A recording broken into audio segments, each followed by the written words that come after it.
ለምን ትጨነቃላችሁ? ጌታ ሆይ መቼ ነው የምታሳካልኝ? መቼ ነው የራሴ ጎጆ የሚኖረኝ? የራሴ መጠለያ የሚኖረኝ? አከራዮች እኮ ጨቅጭቀው ገደሉኝ። አንዱ የሚበላው አጥቶ አስፋልት ላይ ያድራል፣ ረሃብ መሮታል። አንተ ደግሞ ለቤት ኪራይ የምከፍለው እያለ የአከራይዋ ጠባይ ነው የመረረ። ወይ ጥጋብ!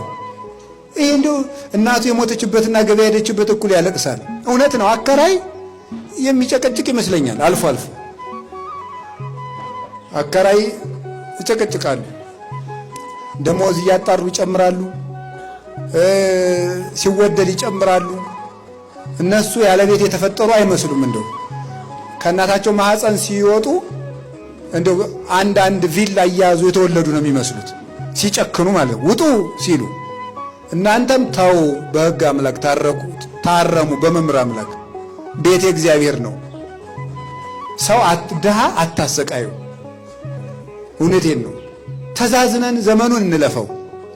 በወንድሙ የሚጨክን ለሱም ጨካኝ ሰው ይጥልበታል። ርኅሩህ ሁኑ፣ ድሃ አትግፉ። ክርስቶስን ፍለጋ እዚህ እንደተሰበሰባችሁ አውቃለሁ። መቅደስ ውስጥ ቁጭ ብሎ የሚጠብቅ እንደ ንጉሥ ቁጭ ብሎ የሚጠብቅ አይደለም። አስፋልት ላይ ያለው ድሃ ክርስቶስ ነው። ጦም የሚያድረው ወንድማችን ክርስቶስ ነው። እኛ ሁለት አይነት ምግብ በልተን ሶስተኛው በመጉደሉ እያጉረመረም ጥሬ አጥቶ የሚያድር ድሃ ጎረቤታችን አለ። ያ ክርስቶስ ነው። ታስታውሳላችሁ? እንግዳውኝ ብመጣ አልተቀበላችሁኝም፣ ተርቤ ያላበላችሁኝም፣ ተጠምቼ አልጠጣችሁኝም አለ። መቼ ርቦህ ነው ያላበላን ሲሉት፣ ለባልንጀራችሁ ካላደረጋችሁ ለእኔ ያላደረጋችሁ ምን ያለ